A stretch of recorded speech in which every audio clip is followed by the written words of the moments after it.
So in this video we're looking at bearish scan for the monthly, right? So we're only seeing two good stocks. Okay, so let me just look at them. So here first one is HUM. HUM. So we are on daily CPR. We are on monthly CPR, daily time frame. Okay, you can see 3 CPR going down, sell signal again, sell signal bearish. Okay. Next one is CHTR.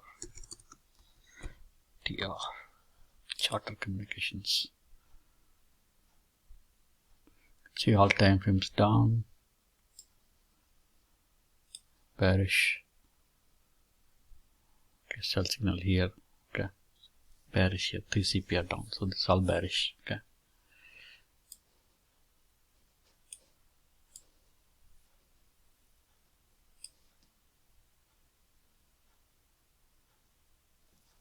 Okay, so we are only able to see these two stocks which are in a good status.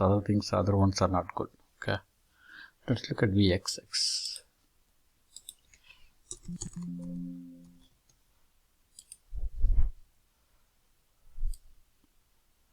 For the bearish. Okay. Thanks for watching the video. Please share, subscribe, and comment. Thank you.